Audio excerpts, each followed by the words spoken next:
The following segments are a presentation of Smacking Off the podcast. 以下片段是 Smacking Off 播客的演示。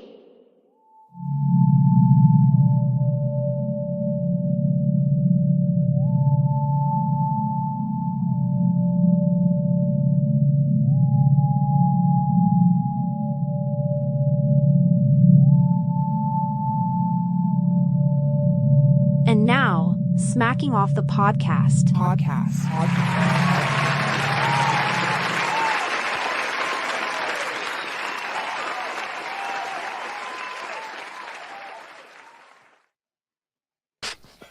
What is going on? What's up? Welcome We got back rankings. to Smacking Off the podcast. This is special breaking news, special report tonight on the committee. What did the committee decide? Where is every team in the nation's fate? It lies with these people, these competent, well-respected people in the industry of the mega billion-dollar industry that is now college football. Man, what an economic engine that we're sitting in the middle of, guys. There's a gold mine blowing gold everywhere, and where's my cut? Where's my cut, Hunter? Where's my cut, Bones Coffee? We're going to talk about all that tonight. And most importantly, we're going to talk about the screw job that is being taken place right now on the Liberty Flames, the other undefeated team in the nation that is really getting screwed because their strength of schedule is not much different than Georgia or Michigan's. But we're going to talk about all of that later. Doug, let's go into it right now. What do we know? What's going on? The decision's pretty much been made, but we're already having bold predictions at this point. You know, I think that the committee could have made a statement. If all the Bama haters, and I'm not saying that every person who thinks that Bama may miss the playoffs, even if they beat Georgia, is a hater, but I don't think they're using a lot of logic here, and I'm gonna tell you why. Bama is, if they beat Georgia, there are only 4 spots that they got to jump up 4 spots. If Georgia loses, they drop 4 spots. They're at 5th. Bama is at 4th, jumping 4 spots. It's perfection. They don't want any part of Bama anywhere close to this unless they beat Georgia, and that's what they've set up here, in my opinion. Now, why wouldn't Texas jump 4 spots? That's just it too. I think Texas will jump 4 spots. Yeah. I think that you're going to see. Here's what I think: if Alabama and Texas both win, here's what I think is going to happen. You're going to have Michigan at number 1. You're going to have, and that's provided they beat Iowa, and they should. You're going to have the winner of the Washington-Oregon game is going to be 2. Texas is going to be 3, and Alabama is going to be 4. FSU is going to be 5. You think they'll drop even without losing? FSU? Yes, and the reason they're going to is because all of a sudden their resume is going to drop versus Alabama, obviously, if they beat the number 1 team. Oregon's as well. Oregon also, if they beat Washington, they've also beaten the top 4 team, something that FSU has not come close to doing. They haven't played a top 4 team this year. It's true. But you got an undefeated conference champion. It's hard to see them drop. I mean, I think I get that, but I think in most seasons, Florida State's in. And they may still be in, because here's what could happen. Texas could lose. If Alabama loses, I think FSU is going to be in. They need to, if I'm an FSU fan, I'm pulling for Georgia hardcore this weekend. I'm going and getting the shirt and the hat and the 9 yards. Yeah. Oh, yeah. Because that's what complicates it. See, you've got Alabama sitting at 8, and a lot of people act like it's ridiculous that Alabama would jump 4 spots if they knock off the number 1 team. Not at all. That is commonplace when a team knocks off, especially not just the number 1 team, but a team on a 29-game win streak. There is going to be no way to keep them out of the top 4. And the committee knows this. But the committee, somebody said, well, if they're putting Alabama in, why didn't they go ahead and raise them up? Because they don't need them raised up. That's what you're right about, is that Georgia is on a historic run near the equal of Oklahoma in the 1950s. I really do believe that that Georgia's probably. I mean, I wouldn't put money on it. And the reason I wouldn't is because of Saban's record in these kind of games. That's the last time that this happened. The last time that Alabama faced Georgia as an underdog, they won. Hell yeah. What do you think, Shannon? There's still a lot of football left to be played, and a lot of football that involves, quite a few of the teams that I'm looking at right now. Georgia and Alabama, obviously. Florida State, again, that's Louisville. I think Louisville has a good chance of beating Florida State. When you first told me that, I was kind of laughing about it, but I went and looked at Louisville's resume, and the fact that they definitely have the better quarterback right now. And the odds makers. But what I'm trying to say is that FSU as a conference champion, even though they've had a less than perfect schedule as far as being favorable towards what the committee looks for as far as that sort of thing goes, the difficulty of their path. I think the problem for FSU comes in, and this is a big if Alabama upsets Georgia, and then that's going to elevate Texas, and if Texas also beats Oklahoma State, that elevates obviously Alabama's resume and Texas's resume in the same sweep. Yeah, but then head to head, then you already know who you have to give that to, and who the committee's going to give that to. But the problem is it's not going to be head to head. That's what I'm trying to tell you, is that Alabama Texas is a package deal. If they both win out, that's where FSU's problem is. If Alabama beats Georgia, but let's say Oklahoma State upsets Texas, which is not out of the question, because we know that the Big 12 has been fucking around with the referees this year. Well, at least Tim Bailey will tell you they have. And it would make sense trying to stick it in the thumb of the two teams that are fucking leaving. Why don't we swap? Why doesn't the SEC conference swap referees with the Big 12 for a while? And he's going to notice absolutely no difference whatsoever. Officiating across the board, particularly in both of the conferences we just mentioned, has been absolutely dreadful. No, it has but it has made the games a lot more fun and interesting. Depending on, I guess, what side of the aisle you sit. Now, I think if Texas somehow loses to Oklahoma State, but Alabama beats Georgia, Alabama doesn't need Texas to be ranked any. Nothing's gonna help Alabama outside of beating Georgia, in my opinion. Yeah. So if Texas drops the Big 12 championship game, I think FSU does get in. Unless, there's something else that opens up. If Texas loses, I think that it also opens up the possibility that Bama jumps to 3 and Georgia drops to 4. I don't think it's out of the question, because Georgia would still have a better resume than FSU. But at that point, do they say, let's not go through this controversy? There's a lot of ways for FSU to still get in, though. So who's most likely to lose out of the top 10 teams in the CFP? Who's the most likely to lose this weekend? Florida State, in my opinion. I mean, this Florida State's not. I don't think, even with Jordan Travis, I don't think that they were. I think they were arguably top 4. I don't think they are anymore, and I think we're fixing to find that out.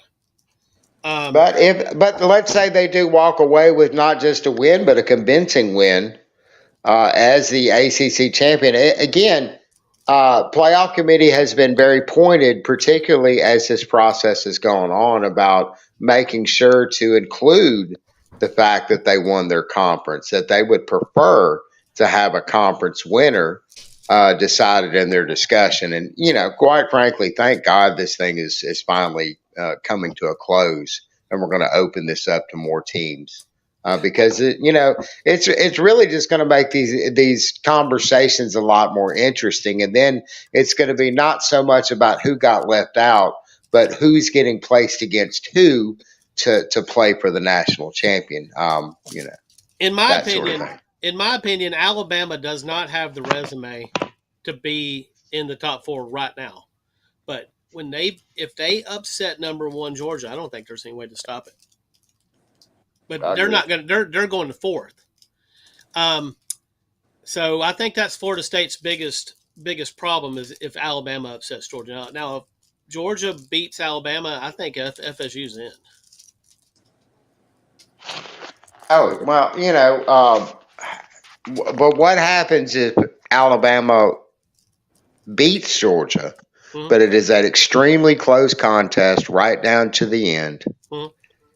Still gonna be hard to stop Alabama from jumping 4 spots, because see this week they could have said, you know what, we've seen enough.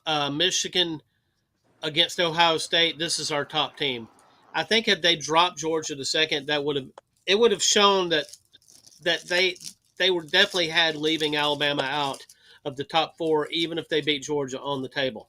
I think leaving Georgia at number 1, they're showing the exact opposite. Yeah. Because there's no way. I mean, how that's going to be the best win in college football. Alabama will have it. That's Yeah, true. I mean, and okay, yeah, that's your easy out. Okay, Bama, if you want in, play your way in. Right, absolutely. And if they lose, they're not going to drop. They're probably not going to drop at all. But I don't think they want Alabama anywhere near that first team out with 2 losses. And I don't blame them, because this Alabama team does not deserve to be in the top 4 right now. That's where people get confused. They're looking at these rankings and they can't wrap their brain around what does this do to Alabama if they upset Georgia. And I think that a lot of people just don't want to see Alabama near it, so they're just hypothesizing, you know what, Alabama beats Georgia, they jump to 5th, and Georgia drops to 6th, and the SEC gets eliminated from the CFP, and I just don't see it happening. Not this particular year. No, especially when you still have teams that are hovering in the upper realms of the top 15 with Missouri and Ole Miss. The SEC was pretty strong this year. A lot of people were kind of knocking them around at the beginning of the season, but I feel like top to bottom the SEC represented very well. So that this is my opinion. Is like I said before, Bama beats Georgia, that's going to be massive on their resume, and it's also going to elevate the shit out of Texas's resume. And so I see Texas jumping to 3 and Bama jumping to 4. I see the winner of the Oregon Washington game at 2, and Michigan at 1.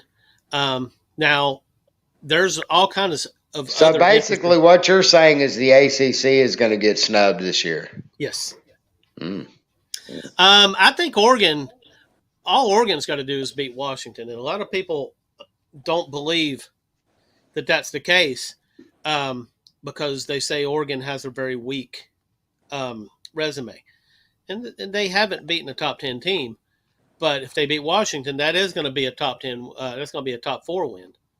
And at the same time, we're also talking about something that is kind of a weird little anomaly with that particular matchup and the winner of that matchup, and why the winner of that matchup is going to be in the playoffs. Absolutely. And that's the fact that they both have Heisman candidates. The Pac-12 is also going bye-bye as well. So I mean, this is their because where are the other 2 teams going? Where's Washington and Oregon going to land? They're all going to the Big Ten. Yeah, so I mean, that's their last year in this conference, and what a beautiful little send off for the Pac-12. Thank you for the memories. Thank you for all of those wonderful parades and pageantry and so on and so forth, because there's a lot of history in that. Not to mention, you I got two Heisman candidates going up against one another. absolutely, and And they that right won't. there is probably going to decide the Heisman race, or at least placing in the race for either one of those quarterbacks. Excuse me. Right. I think Both of them. Yeah. all Oregon's got to do is win by 1 point, and they're going to be in because they've got Bo Nix, and they definitely like that Heisman candidate. Sorry, they like that Heisman winner to be in the CFP if they can pull it off. It pains me to say anything good about Bo Nix. Bo Nix can suck my Bo Nix.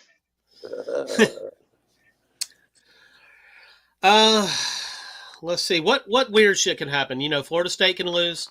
Florida State loses. It doesn't really matter if Georgia beats Alabama. That's still going to open up some interesting possibilities because there's no fucking way a one-loss Florida State team gets in. If we're even having this conversation about an undefeated Florida State not getting in, there's no way a one-loss Florida State gets in losing to Louisville. So then you've got Ohio State sitting there that's got a pretty good fucking looking resume. What about Michigan losing to Iowa? I think it's possible because of Iowa's style of play that they're just basically going to have the same style going into the game. And I think Iowa's defense may be better, while Michigan's extremely strong running the football, but that's basically steel on steel. I think that game's going to be closer than people think. So I beg to differ on that one, just because again, Michigan has been playing some rather dominant looking football. They didn't look super amazing against Ohio State, but they got the job done against one of the better teams in the nation. depending on how all this goes down, if Michigan loses to Iowa and they're sitting at number 2 right now, there's no way they stay in the top 4 with a loss to Iowa. So they're dropping to 5th. I think that kills Ohio State too. I think the only way Ohio State gets back in this is Michigan has to be in the top 4 because we call that strength of loss. It hurts Ohio State. I think, but we could just have all kind of crazy shit happen. We could have Florida State go down. We could have Michigan go down and Texas go down and Alabama go down. God forbid we could have Washington lose against Oregon, and then Oregon, they all go out to celebrate afterwards, and they somehow die, Bo Nix included, in a fiery bus race. And I don't want that. I don't want that to happen. But then again, in that scenario, then Ohio State's definitely in at that point, right? Yep. With the Michigan loss. So let's explore this real quick. Okay, let's just say FSU goes down. Michigan goes down to Iowa. Let's see here. Texas goes down to Oklahoma State. Alabama loses to Georgia. So you've got Georgia in, and you've got Washington, Oregon winner in. That's 2 teams. Where these other 4 teams at that point, I don't know where the fuck you get them. I guess Ohio State and Michigan probably both end up in the top 4. Well, in that scenario, Washington could lose to Oregon, and the Pac-12 would have 2 teams in the. Yeah, that's it. That's one of them. Yeah, that's what you would see happen if it was a close game. I think you'd see Oregon and Washington State in, and then you would probably see Michigan rounded out or Ohio State. Yeah, I guess it'd depend on how bad Michigan loses to Iowa. By the way, that's not going to fucking happen. There's no way Michigan's losing to Iowa. Iowa will be lucky to score 13 points, and Michigan, on a bad day, will probably score 30. There you go. I'm in Iowa, and they've got a lot of optimism here, but I feel it's not well placed.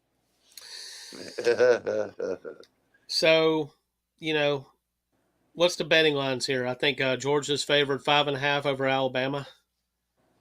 I think Florida State's favored 2.5 over Louisville, which is incredibly low. Louisville definitely has the better quarterback in that matchup, right? I mean, it's undeniable.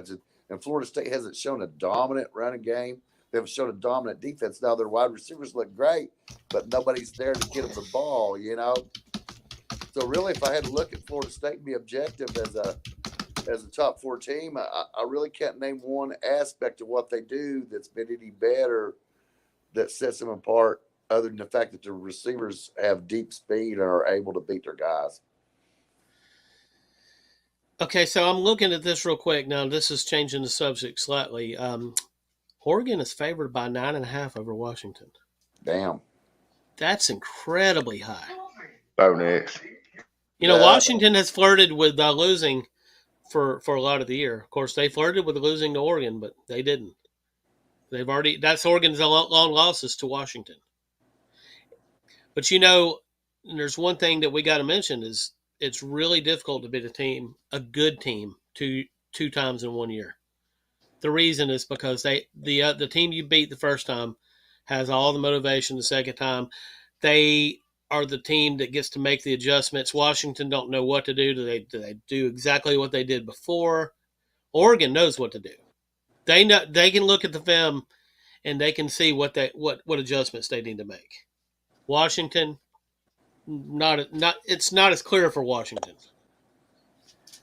I don't know. I kind of like Oregon in this game. I know it's going to piss off. We got a Washington guy in the group that just threatened to leave the group over some shit we said on the podcast last week. I don't care. Yeah, I mean we can't make everybody fucking happy, and no, we're not out. We're out. We've actually pissed off a lot. If you think about how many different people we've had on this show, Doug, and think about how many of those people don't contribute with us anymore. Is that my fault? Yes. I don't know. Is it? Do you feel any blame for it? Do I need to write some letters or something? If we're gonna do that, we'll just write one letter and we'll put it up on the screen. Like no. Oh yeah, you can do that now because I grew up in a day and age where you actually wrote a letter, you put it in an envelope, and you put it in a mailbox, and you mailed it to somebody. That was a big deal. It was a big deal to receive one of those letters, especially if it was from your grandma and it had $5 in it. Oh yeah. And my grandma, she was one of those ladies that always put a little bit of a perfume, her perfume in her letters. Now, my mom sent me letters my entire life, even up to the day she died. And over the last 10 years, they were all about everything I ever failed at, right? So I've got lots of letters, right? Dude, I was dating this girl once, and we broke it off. She was rather emotional about it. She showed up at my door at 6 o'clock in the morning, and she drove the little what is that, little Ford Ranger, and it was a stick, and she drove that motherfucker like a pissed off teenager, chain smoking the whole time, hot blonde, a wig. And she showed up at my doorstep at 6 o'clock in the morning and hands me this manuscript. This shit was like 120 pages long. I shit you not. Both sides of the page. So I guess that would make that like over 200 pages long about what a fucking asshole I was. And now to be fair, she really needed to get an editor because I feel like she could have probably trimmed it down to about 75 pages even. There was a lot of redundancy, but it was a very thorough character assessment of Warren Shannon. At least she kind of tripped me out because there was a lot of shit in there that I didn't even know about myself. I was like, damn, I had to check myself on that. I mean, did I? But also too, I used to drink a lot back in the day, so not blaming it on the alcohol because, as we all know, I am a fucking asshole. It's fun sometimes, though. What if you really enjoy it? And it's a real part of you that you got to share. I'm supportive. I have a child now. I have to keep myself in check. You know how it goes. I have to be grown now. I have to do all that. What do they call it? What do the kids call it now? Adulting. I hate that shit. I hate it too. But I do it. I do it. I have a daughter. I love my daughter, and I want to give her. I want to give her better than what my sorry ass got. Hell yeah. All right, so y'all want to run down these games, I guess, and we'll talk about at least the big ones. I know you want to talk about Liberty, I guess, don't you, Shannon? Liberty. Yeah, Liberty got fucked. Liberty is undefeated. Their strength of schedule is not much different. Doug, you don't have to pull up any exact numbers. Just go with me on this. Okay. is not much different than both Georgia or Michigan. Two of the teams that are squarely in the hunt for the playoffs right now. I And guess I really think the biggest difference in those teams would be the conference schedules. Is that Michigan and Georgia have both played Power Five conference schedule, and that yeah, Liberty but does. I mean, and see that's look, and I hate to even reference UCF in this situation, but hell, why not? Gus Malzahn's coach there now. We've infiltrated their little whatever they got going on down there. Maybe it is the Power Six. Maybe we're looking in the wrong direction, Doug. Right. Now Conference USA is decent, but No. Can we rewind this for a second? Because Doug was just very, very dismissive towards me. So your Liberty Flames are playing the New Mexico State Aggies this Who weekend beat Auburn? Man, come on, man. We're talking about some powerhouses here. for the Conference USA title. So it's not a bad game. UAB used to be in that game. You can catch an hour of it before the PAC championship kicks off. Trent Dilfer is not really blazing a trail down there in Birmingham, Doug. No, not happening. Not yet. Anyway. Not this year. I mean, were they that depleted after? Oh man, what did Coach Clark? Somebody took over for Clark before Dilfer came in, I think. I know, yeah, and that's when they started to slide a little bit, and then you see where they're at now, and not in a bowl game this year. That's very unusual for UAB these days. So they're calling Liberty the home team. This is Conference USA. I don't know if this is a neutral site game. This may literally be at Liberty Stadium. So you think the game is rigged for Liberty, which I get that. See, that's what I'm talking about. No, I don't think it's rigged. Bias against Liberty this year with the committee, with Doug. I mean, this whole hatred, because and this is not an attack on religion. I don't want anybody to think that I'm taking that kind of slant toward it, or anybody else that would be against liberty, because we can all agree that religion is a good thing and it's made a lot of people a lot of money. Absolutely. This is Williams Stadium, Virginia. I guess that is where Liberty's located. Lynchburg, Virginia. Yeah. Who's Williams? Who's Williams? Williams Stadium. I have no clue. I guess it was Father Williams. Well, we know Jordan and we know Hare.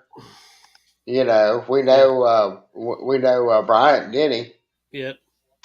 And eventually Saban. That'll probably be the Saban Bryant Stadium.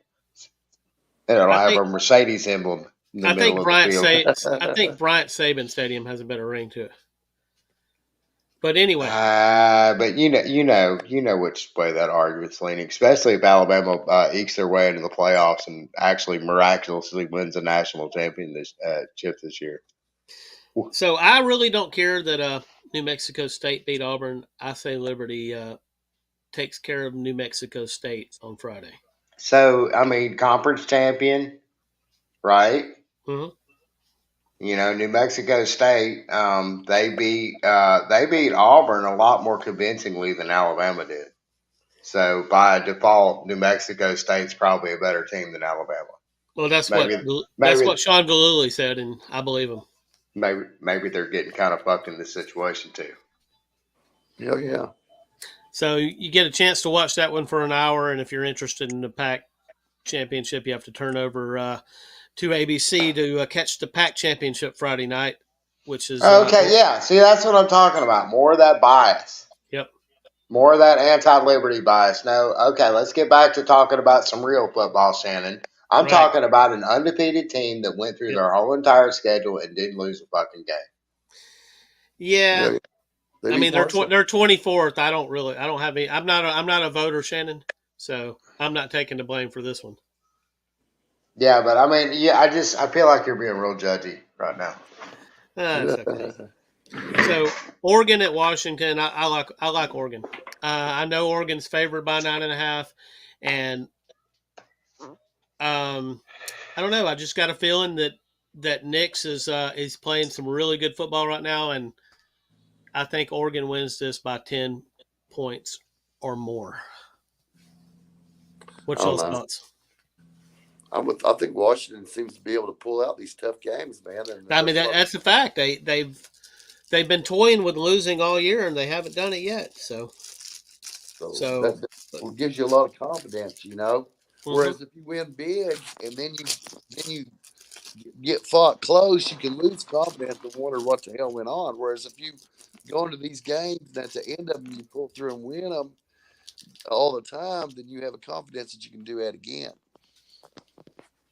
So I just don't know. I don't really believe that Oregon is better than Washington, but I don't believe Washington's much better than them either. Well, for whatever reason, they've got Oregon set as a 9.5 point favorite. I don't know if is there any injuries that we don't know about. I really don't know the They answer to probably have this, or the fact that Washington has just been playing down to their competition, and Oregon's probably the wrong team to do that against. yeah. Well, Oregon's definitely a team that you definitely want to play your A game. It took Washington's A game last time to beat them. So, Hell yeah. Saturday morning. I mean, right Are as you you're rolling eating a with that? bowl of cereal, you get to turn on ABC and watch Texas play in their final Big 12 championship game against the Oklahoma State Cowboys. Does And anybody even believe for a second that Oklahoma State's going to do much against the mighty Texas Longhorns of this season? I think Oklahoma State will play decent. I think the officiating could make the difference. Texas should be able to beat Oklahoma State, but some weird shit's been happening this year. It definitely happened to Oklahoma. I watched the Oklahoma State game. By the way, Bailey is not. He's not actually suing the Big 12 as of yet. He hasn't pulled together the funds yet. But there are some terrible fucking calls. Y'all watch that game when you get a chance. Pull it up on ESPN. I mean, sorry, on YouTube, and watch the replay. There are some terrible fucking calls in that game. Hell yeah. Okay, so I don't know. This is for the Big 12. This is kind of they can stick a thumb in Texas's eye on their way out, but that's going to cost the conference a lot of money. No, there's no way in hell that Big 12 is not going to at least grab a little bit of cash from, a game that would be if the officiating is going to swing one way or the other. I promise you, it's going to swing in Texas's favor if the game comes down to that. That would be Which I really I don't see that happening. I see this this Texas team is hung in tight. You know, that was a really really close Oklahoma red rivalry. I mean, that one of the most bitter hated rivalries in the nation, in the top three at least. I think. Okay, Some people would argue number one, but whatever. Beating Oklahoma State ain't going to do much for Texas because Oklahoma State's ranked 18th. We know what happened when they went down to UCF. Losing to Oklahoma State, however, that's it. They're done. Exactly. And Oklahoma kind of helped them with that because Oklahoma's fell off, pretty good bit throughout the season. Definitely not what people thought Oklahoma was going to be coming into the season. Now, I'm going to say this. I do believe that they need to beat Oklahoma State, obviously. I think they need to beat Oklahoma State, and they need an Alabama win over Georgia to be guaranteed a playoff spot, Texas, because that's going to elevate their, beating Oklahoma State don't do shit for them. But having a win over a top 4 Alabama team. See, it doesn't matter what Alabama was ranked when they played them, and I don't remember what that was. Only thing this committee is going to look at is what Alabama's ranked at on Sunday. That's all they're going to look at. They're going to look at everybody's rankings on Sunday, and that's strength of win is going to be based off of that. So yes, I think Texas needs. Obviously, they got to beat Oklahoma State, but I think they need Alabama to win. I think if Alabama goes down, Texas goes down as well. So, Doug, there is no scenario that you see, no crazy scenario that involves Alabama beating Georgia and somehow, some way, still getting left out. You're pretty much guaranteed that is a lock that will not happen. It would blow my fucking mind if that happened because raising 4 spots after knocking off the number 1 team, that's not that significant. There's going to be plenty of teams that are right between Alabama and that top 4 spot that Alabama is going to edge out in resume at that point. But I do think Texas comes with them. I do. I think as long as Texas wins, Texas definitely comes with them because it makes their resume look tremendous at that point too.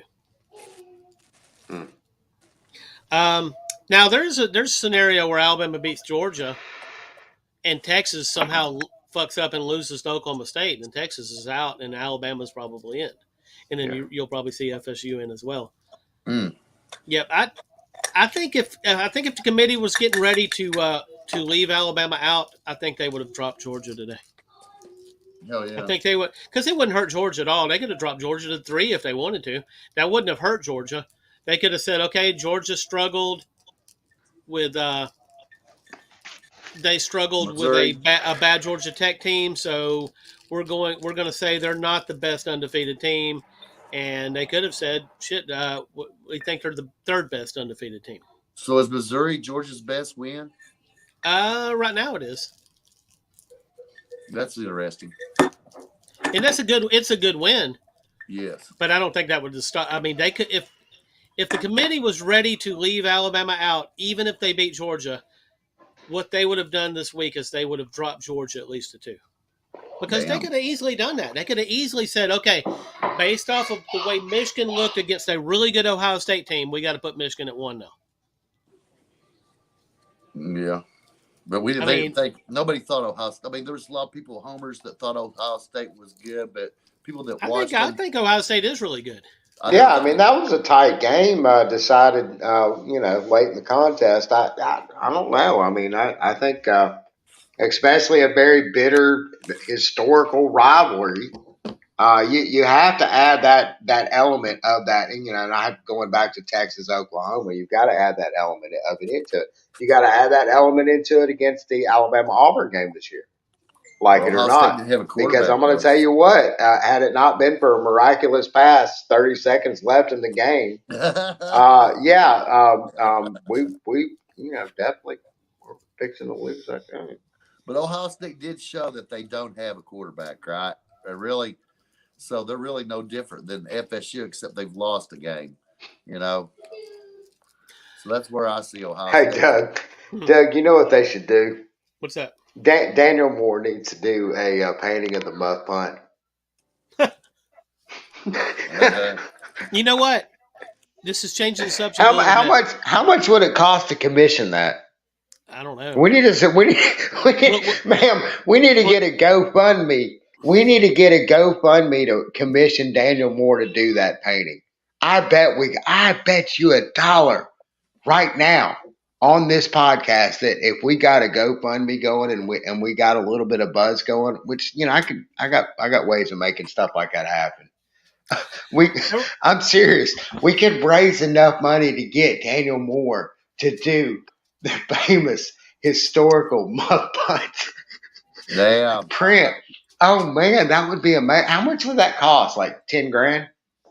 It probably costs more than that. Man, people GoFundMe goofy shit for way more than $10,000 all the time. Get it started after the podcast. Go in the group and get it started. I like this idea. Now, if he's so I wanted to bring this up. Somebody that called Feinbaum today brought up an interesting point. Everybody's been referring to this. You need to stop listening to that shit, Doug. No. That'll warp your mind. You need to listen to this because this guy made a lot of sense. So since the Auburn game, everybody's calling this last play that Alabama had a Hail Mary. It wasn't. And a guy came on today and he was like, I don't know if you guys know this, but a Hail Mary has certain characteristics. It's a quarterback throwing as far as he can possibly throw, inaccurate a lot of times, but at the same time, just sending a bunch of receivers out and hoping that somebody can grab a hold of it. Yeah. The Alabama play wasn't a Hail Mary. It was a precise throw to the corner of the end zone to a specific receiver on fourth and Doug, 30 31. it was a Hail Mary because for a lot of Alabama fans, myself included, it was a religious moment. We all connected with God in that moment, Doug. Absolutely. We all said a prayer when that football left his. Absolutely, but Thankfully, it was snapped to his fucking hands this time at 4th and 31, our last fucking shot to win this game. but it didn't look anything like a Hail Mary, like what they call a Hail No, Mary. it did. Angels came down. Angels guided that football as it flew in the air to Isaiah Bond, who is struggling his ass against two different fellas, one all the way with his hand up his ass nearly, and caught that ball and landed with just, I mean, inches of grass between the white. Yeah, that's how it was. That was man. You know the scene, the scene in Pulp Fiction where the kid comes out, the kid they don't know about in the bathroom comes out and fires a bunch of bullets at them, and they look down and they see all the bullet holes in the wall, but there's no bullet holes in them. And God then came down and the stopped them discovery, yeah, motherfucking bullets. God came down and stopped them motherfucking bullets. Yep. Don't you do that? Don't you do that, Vince? I watched that movie the other day. That is a classic. God, I love that movie so much.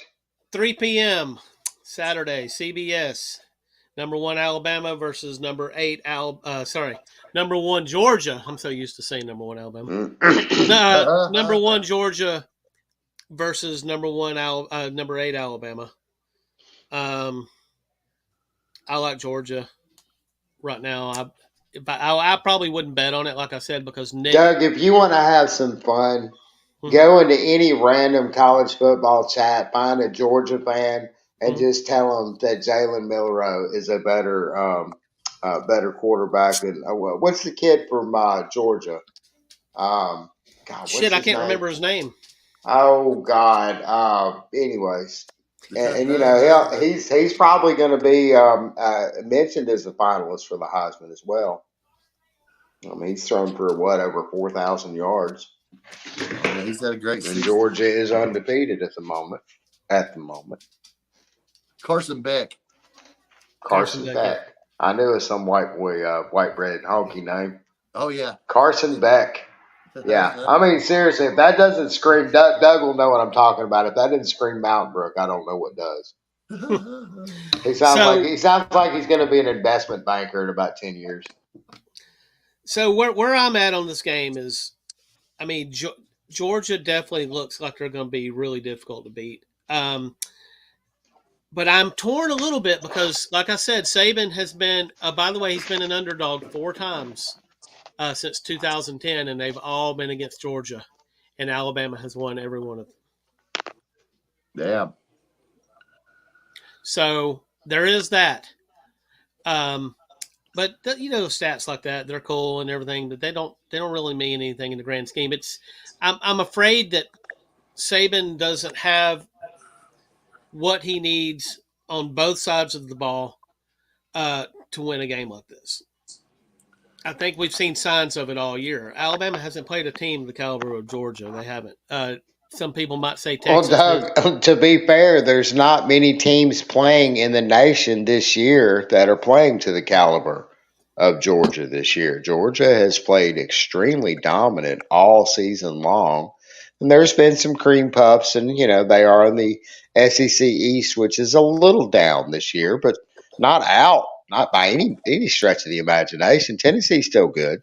Now, would I be shocked if Alabama was to handle Georgia, say the way they did in 2021 in the SEC championship game? Not at all. But like I said, because of what Saban has done. But right now, it's hard for me to visualize. I mean, I think it'll be a good game. I think that Bama probably starts losing control in the fourth quarter. I think it's going to be that kind of game. Now, here's the difference between this game and those other upsets. in those days, there was a 2-week break between the last SEC game and the SEC championship. Now it goes straight into the SSU. Not So not Saban, not Saban, not in 21. that's what. But in the other times there was that give him 2 weeks to prepare going into Georgia. Of course, on the other hand, I feel like he knows exactly what Georgia's going to do, and he's trying to figure out how he's going to stop it. As Georgia's a complete team, whereas Alabama has certain holes. They're not holes to other teams, but they're holes to the team level of Georgia, right? So they don't have the depth on defense that Georgia does, even though they have certain players that are individually better. And that's really where Georgia wins, is because of the fact that the guys that they have playing this year that are left over, they weren't a drop off, and they had been getting in the game the last 2 or 3 years coming into the season. So Georgia's entire defensive roster, no drop off. They improved the quarterback. They've still got running backs, even though they're not leaning on any one. Brock Bowers is back, and the other tight end. What's the other tight end with the white boy name? Anyway, he showed out while Brock Bowers was gone. So I don't know, man. Shannon? I think he's having Werther's candies. That sounds like the rapper for Werther's candy.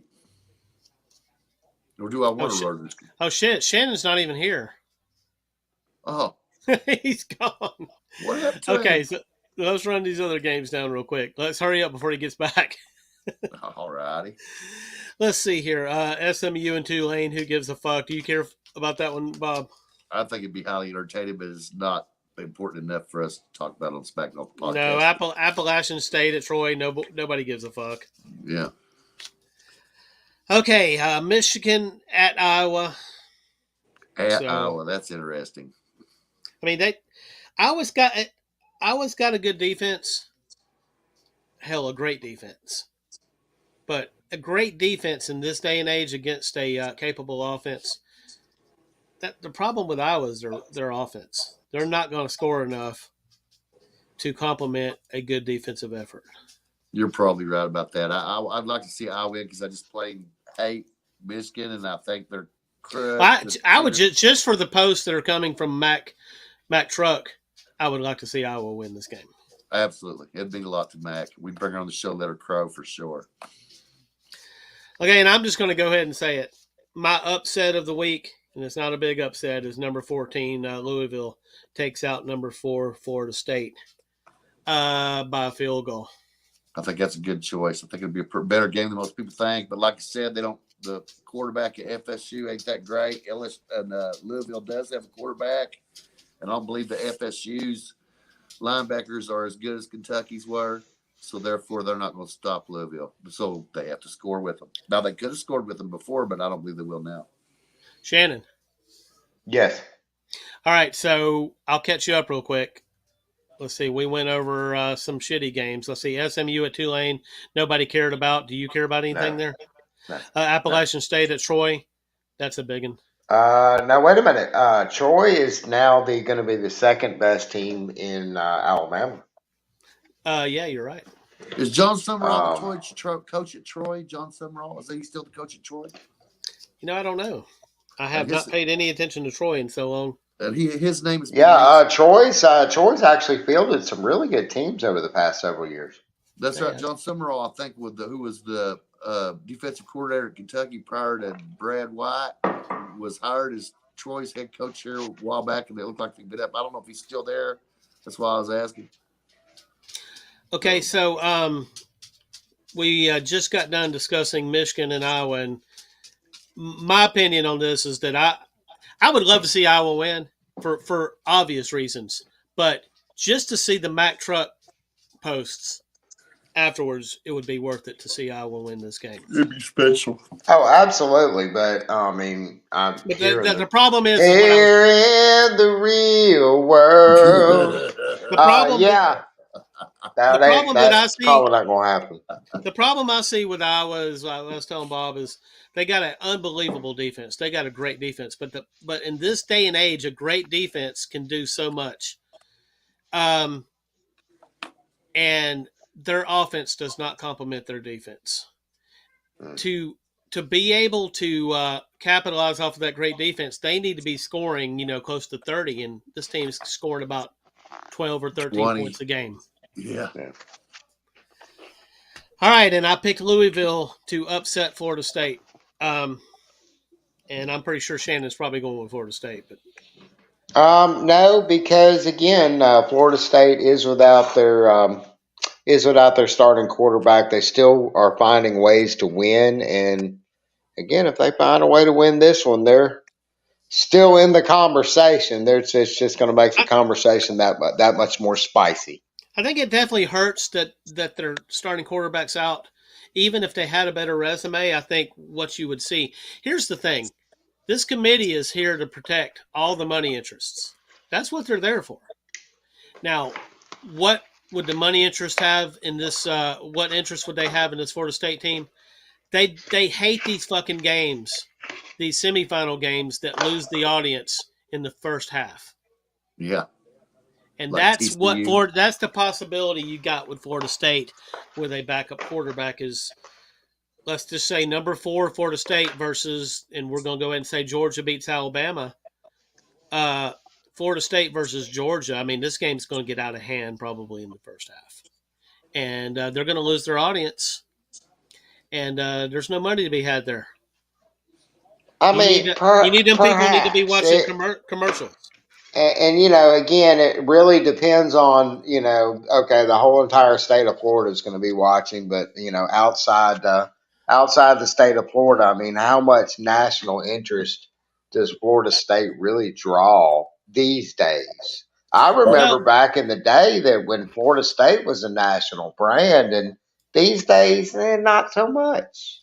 I agree. but I think Not yet, anyways. I if mean, they're they get sneak into the playoffs several years and actually win one of them. I mean, hell, you might see some kids outside of Florida wearing some Florida State jackets again. But these days, it just ain't happening. I think the key to games like this, though, is I don't think it really matters how much the nation is interested in Florida State. I think it just matters if you've got a competitive game, especially if you've got the number 1 team in the country. If Florida State comes in at number 4, which looks like if they do get in, that's probably where they're going to be. And if they're playing the number 1 team, and this is a good game, then people are going to watch it. Well, and also too, this is, and let's go ahead and say the quiet part out loud. That if you wanted to rank the Power 5 conferences, ACC is probably going to be number 5 this year, right? Can we all agree on that? Yes. I would, though they do have a winning record against SEC. It's not premier games. The you got Clemson over South Carolina as one of them. I'd have to. Come on, man. I think Duke beat somebody, didn't they? I mean, South Carolina, like it or not, is one very small step away from Vanderbilt as far as where the program is right now. Sometimes stuff like that can be misleading if you've got mid-level teams playing bottom feeders. It's not like we're talking about, the top tier of both conferences playing each other. And that's really what you need to be able to measure two conferences against one another. Yeah. Okay, so there was one more. Were you? I don't think you chimed in on this Georgia Alabama game, Shannon. We got to give you a chance to do that. Jalen Milroe to Isaiah Bond.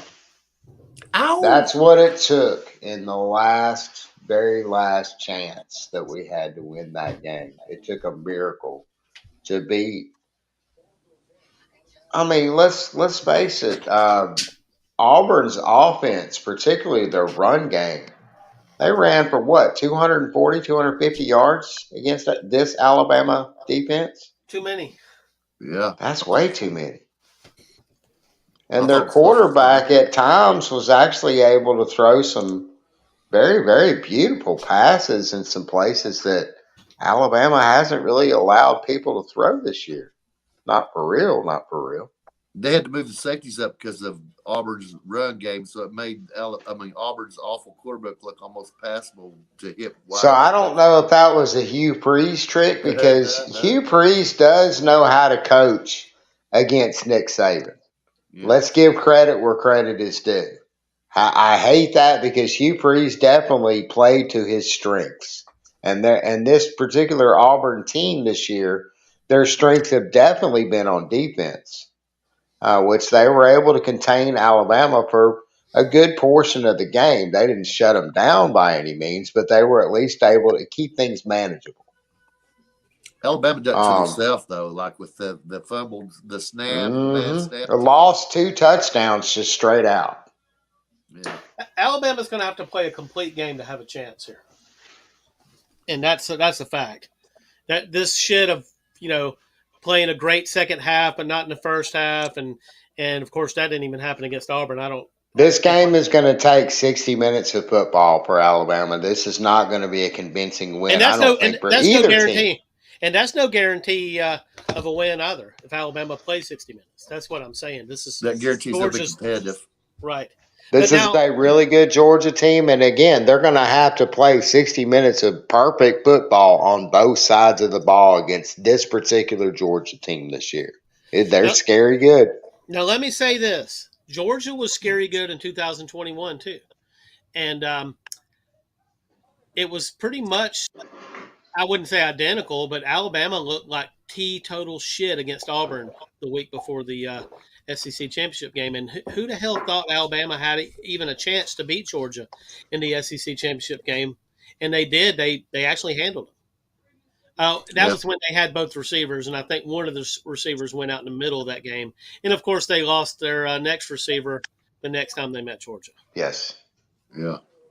So, it's not out of the question that Alabama can look like shit against Auburn and then go to Atlanta and win because they've done it. So do you think that our receivers are going to be fit with special armor that is going to protect them from having to go to the medical tent for this game? Because that's going to be the deal breaker for me. I think receivers are important, but that 21 team with Bryce Young under center, the receivers were very important. With Alabama now, they're a lot more balanced than they were then. This team can run. This team doesn't have to necessarily throw the way that 21 team did. I agree. Now, so I'll say Georgia wins. I'm going to back off a little bit from the 10 points. I think I said 10 points at one point. I think Georgia wins 28-20. I don't know. I'm kind of expecting a closer contest than that. I do like 28, but I'm thinking it's going to be something weird like 28-26 or something to that effect. And I really, as far as that's kind of, I'm just going to predict the score because that's pretty much where the winner's going to be at. I really can't call it in this game. So you're saying the winner scores 28? There's so many weird variables with this game. There's so much. I mean, this game is always like this every single time that we come down to the SEC championship. I will say this though, I'm not prepared to say that the Saban underdog factor is dead because. Like I said, he has not lost as an underdog in the last 13 years. Well, and also Alabama has definitely played above and beyond the development that Tommy Rees has done with that offense has just been, kudos to that guy.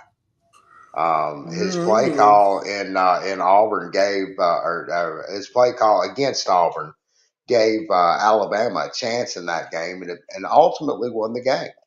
That was a beautiful play that he dialed up at the very last minute of the game, and has Jalen Milroe, which everybody had giant question marks about when we lost against Texas. That's a pretty tough start for your collegiate career as a starting quarterback. And to start the season off with a game like that, man, that is huge. And then everybody called for his head. They took him out, brought the scrubs in for South Florida. Looked like absolute dog shit. It was almost like Louisiana Monroe Part 2. Thank God.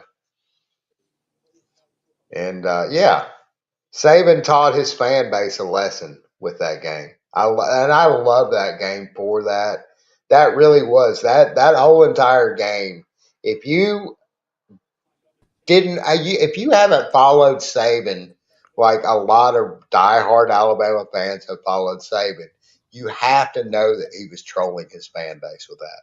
Oh That yeah. was such a Lane Kiffin move You for think you him to know pull better the than he? starting quarterback out and spite his fan base, put the scrubs in, and look like absolute dog shit because these boys ain't ready. I told you this boy over here is ready, and y'all ain't giving him a chance, and y'all need to back the fuck up. And that's what I've really loved about Saban's coaching style this year. It has been a lot more about embracing the players and embracing, kind of how they feel as a unit I think and, maybe and one of his.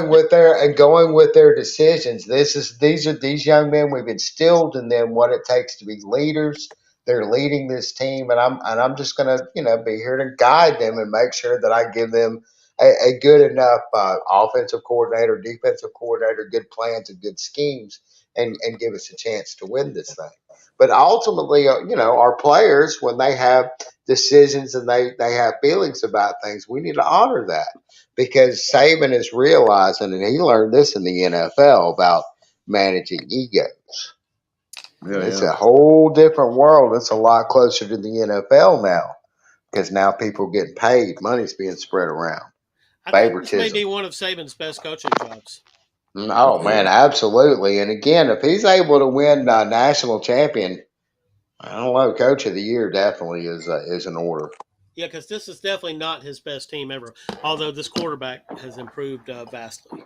Man, I mean, he's looking like he's ready for the NFL. Probably needs a little bit more seasoning, but Some Dan O seasoning. Yeah. Robert, you want to throw a score out there before we go? 34-30 Georgia. All right. So Shannon's the only one he didn't really predict. He just said the I winners. can't predict. I just can't do it. The winner's scoring 28 and the loser's I'm scoring 26. going to tell you right now. I think that Georgia, athletically, from top to bottom, offense and defense, is the better team in this. But Alabama has played above expectations, and like you said, we've got the most important person in college football on our side always, and that's Nick Saban. So, hail Saban! Yeah. Absolutely, and I guess we need to do something Sunday, guys. I hate it. Sunday, early Sunday, after they announce at least a 10-minute segment. Not during church. Okay, so hit us up after church, and here we come. Later, guys. Later.